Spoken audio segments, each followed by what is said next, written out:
This is the year you are quantum leaping to the life that you desire.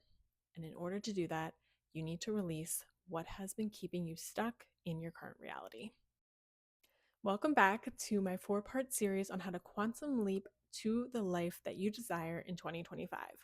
This is the last and final video of this series, and in today's video, I am talking about releasing. In this video, I'm going to be covering releasing old beliefs, old thought patterns, repressed emotions, our need to control the outcome, and shame. I hope that you've been following along and doing the work and that you're already starting to see shifts in your external reality. But if not, I promise if you watch this video today and implement what I talk about, you will begin to see changes in your reality. First, I want to talk about releasing subconscious beliefs. So, when we manifest or quantum leap, we are manifesting based on our energetic state, which I talked about in the last video, and our subconscious beliefs. In order to manifest what we desire, we have to subconsciously believe that it is possible and that we are worthy of it. And our subconscious beliefs are primarily formed between the ages of 0 and 8. And also when we experience any significant or traumatic life events, or if we experience a similar situation repeatedly. And you can begin to uncover your subconscious beliefs by taking a look at your external reality and asking yourself, what repeating patterns do I have in my life that I don't like? What cycles do I keep coming up against? So, to uncover your subconscious beliefs, I want you to ask yourself the following questions. The first question being, what repeating patterns do I have in my life that I don't desire? And then ask yourself, what need or desire could a part of me be trying to get met from this pattern? Do I see any similarities between experiences from early in my life and this pattern? What did my caregivers think and feel about this area of life? For example, if you are trying to manifest a healthy relationship, ask yourself, get curious about, what did your caregivers think and feel about relationships? How did they talk about relationships? What did they model for you? And then ask yourself, did I experience any significant life events that could affect what I believe about this area of my life? For example, if you desire to be in a healthy, committed relationship, but you keep finding yourself in situationships with people who do not want to commit, there might be a part of you that subconsciously believes that you'll lose your freedom if you're in a relationship. So that part of you is trying to keep you safe, is trying to keep your freedom by attracting these people who are not emotionally available. And once you've uncovered your subconscious beliefs, the most important thing you can do is bring acceptance to them. Acceptance helps us to release them. When we resist our subconscious beliefs or we shame ourselves for them, we actually end up holding on to them tighter and continuing to experience those same patterns. And I'll dive into this more in a minute when I talk about releasing shame. So while we want to bring acceptance to our subconscious beliefs, we also want to rewrite and reprogram our beliefs so that they are aligned with what we desire. And one way we can begin to do this is to take aligned action. So continuing with the relationship example, if you continue to magnetize people to you who are not available, who are not emotionally available, taking aligned action might look like having a set of criteria of like your green flags, having that checklist for someone to know that they can meet your needs. And as soon as you see a red flag, as soon as you realize that they are not that list of criteria, you end it. We can also reprogram our subconscious beliefs by finding examples, real life examples of people who have been in a similar situation to us and then manifested what we desire. So, in this case, finding someone who dated a lot of people who were not emotionally available, who had trouble being in a healthy relationship, and then were able to manifest their dream partner, that person who's emotionally available. They are now in a healthy, committed relationship because that helps our mind realize what is possible. It helps us see that what we desire is possible and that we too can have it. Creating new thinking and feeling loops also helps us to reprogram our subconscious beliefs, which brings me to the next thing we want to release, which is old thinking and feeling loops that may be keeping us stuck in our current reality. Had some tech issues, had to refilm this part, hence the outfit change, but let's move forward. Thinking and feeling loops. So, if you have been following along, you have already done the work of part one, which is identifying your desired self and the differences between your desired self and your current self. And most likely, one or some of the differences are habits. So you can identify the thinking and feeling loops that may be keeping you stuck in your current reality by looking at your habits that you feel like are preventing you from becoming your desired self. Because our habits are fueled by our thoughts and our feelings and our subconscious beliefs.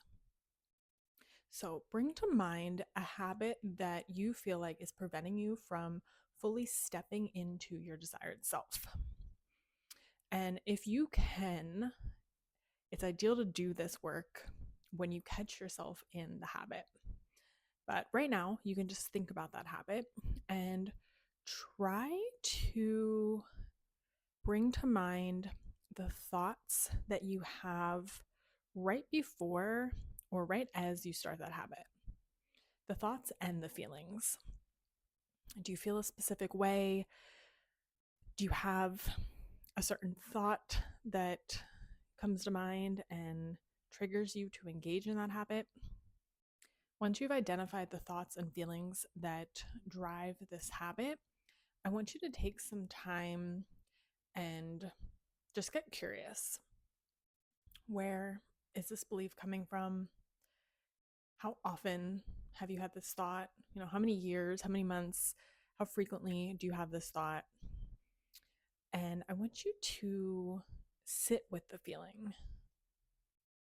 What does it really feel like? How do you feel as you engage in this habit?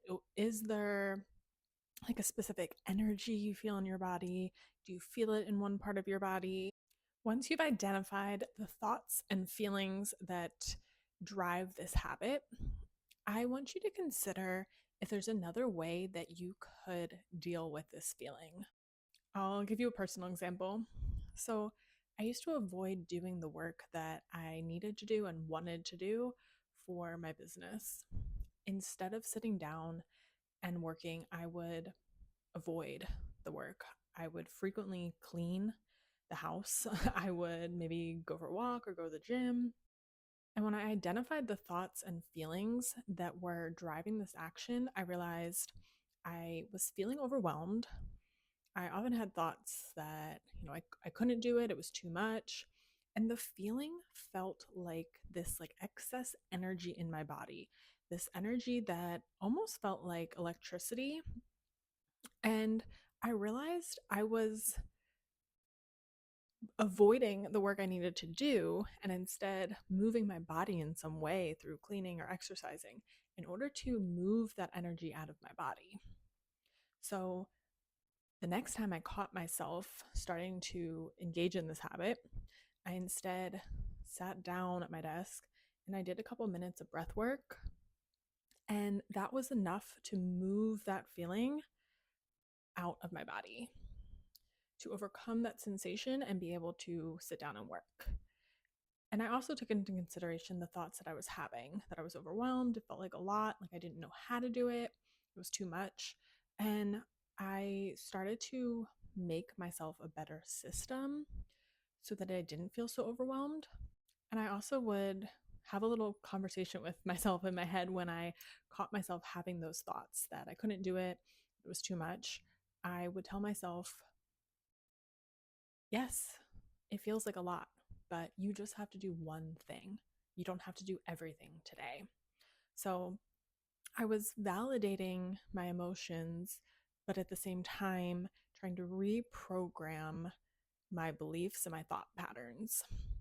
And after a couple days, it was no longer an issue. If that feeling started to come up, I would just know, okay, I'm going to take a couple minutes to work through it, and then I'll be able to do what I need to do. So we break our thinking and feeling loops by bringing conscious awareness to them, acknowledging and holding space for those thoughts and feelings coming up, and then through taking action by finding a different way to process those feelings and simultaneously shifting our beliefs and the way we talk to ourselves. And as you change these thinking and feeling loops, you will change your subconscious beliefs. The next thing we want to do is release repressed emotions. And like I mentioned earlier, we manifest based on our energetic state and our subconscious beliefs. And our energetic state is influenced by our thoughts and our feelings. So our repressed emotions may be impacting our energetic state and we don't even realize it. So if you are currently sitting here wondering, but if my emotions are repressed, how am I supposed to let them go? A couple ways you can do this. One, think about who or what you have resentment towards, because that right away is letting you know that you've got some repressed emotions that need to be processed. If there is anyone, including yourself, that you need to forgive, there is probably some anger, some resentment, some sadness, some hurt, grief that needs to be processed. I also help clients uncover their repressed emotions through their physical body, through their symptoms, through the feelings, the sensations, the pains, the injuries that they have in one-on-one sessions. So if you're interested in that, I will link that below. And I do believe I have talked about that in a podcast episode before, so I'll link that below as well. So once you have uncovered these repressed emotions, a couple ways to release them are writing it out. Write out everything you feel, everything you want to say to someone. And I personally really like to write and burn. So I write it all and then I burn the papers in a safe way, of course. But burning it, releasing it, letting it go. I also like to do voice memos because sometimes I have a lot to say, I have a lot of feelings. Writing it all out is just too much. My hand starts to hurt, starts to cramp. So I have found that recording a voice memo is really helpful.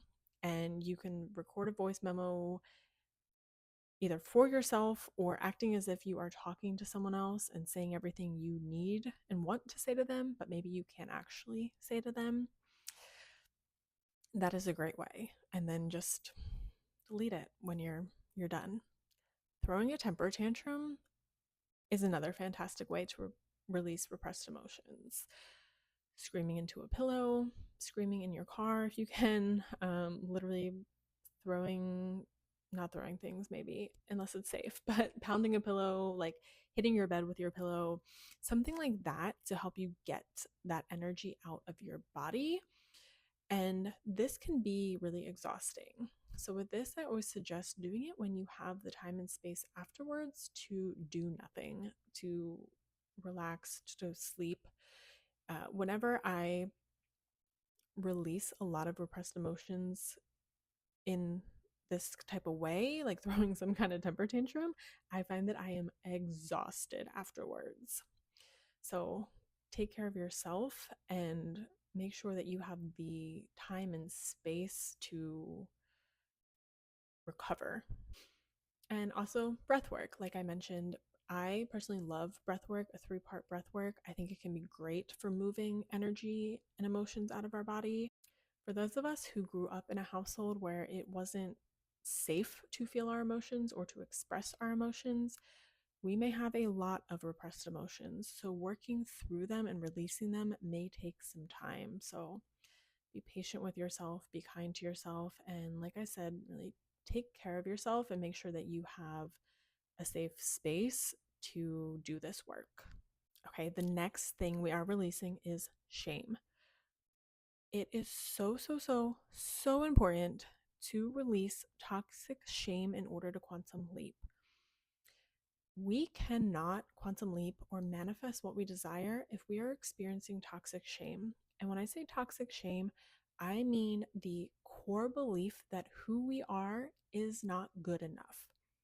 And like I mentioned earlier, we manifest based on our subconscious beliefs and our energetic state. So if we subconsciously believe we are not worthy at our core, who we are is not worthy, we are going to really struggle to manifest what we desire because we don't believe that we are worthy of having it or having anything, really. So, one of the first ways you can begin to release toxic shame is to share it with someone who is safe, someone who can hold space for you. Let them know that you struggle, that you deal with toxic shame. Shame thrives in secrecy. And I know this can be really uncomfortable because when you experience toxic shame, literally the last thing you want to do is talk about it, but it is so beneficial to let someone know, to share it, to speak it out loud in order to release it. Shame also prevents us from making a quantum leap because it's a survival emotion.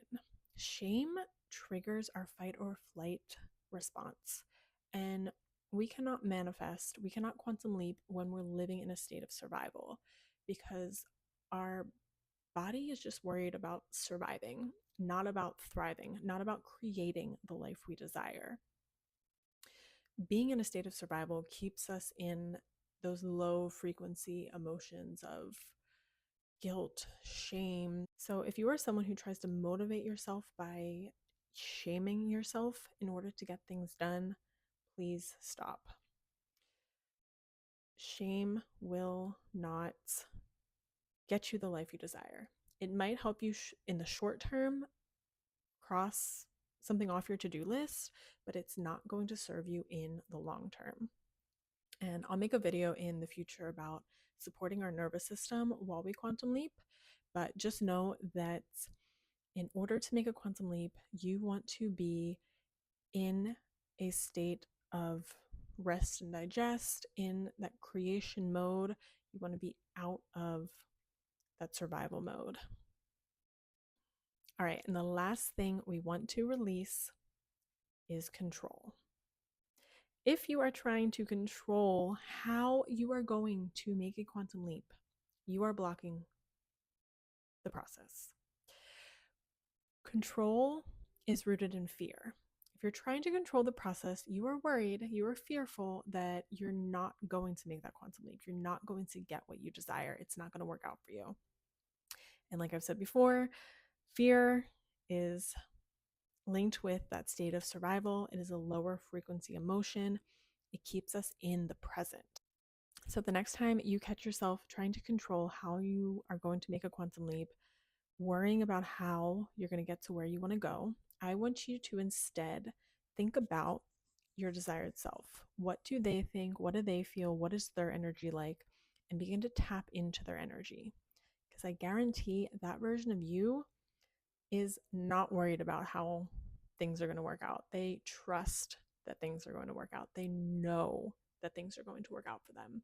So, how can you shift into their energy and shift out of that fear-based control energy?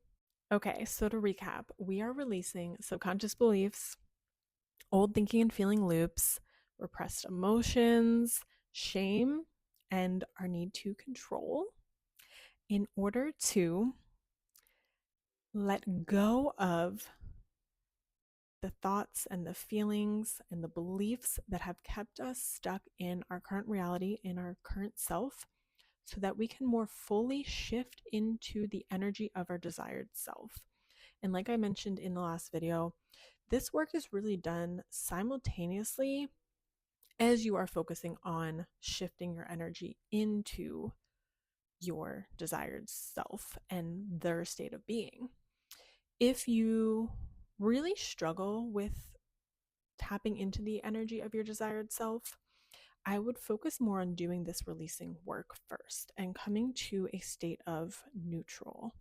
So if you feel really pessimistic, really negative about what you desire, if your core beliefs, if your programming is still that you can't achieve that, that it's impossible, or your core beliefs are not in alignment with what you desire, focus on this releasing work. Focus on getting your mindset to a neutral place and then focus on shifting your energetic state.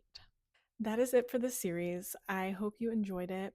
And as a reminder, if you want all of this information plus more, plus my guided audio future self track, I have a complete quantum leaping guide that you can purchase.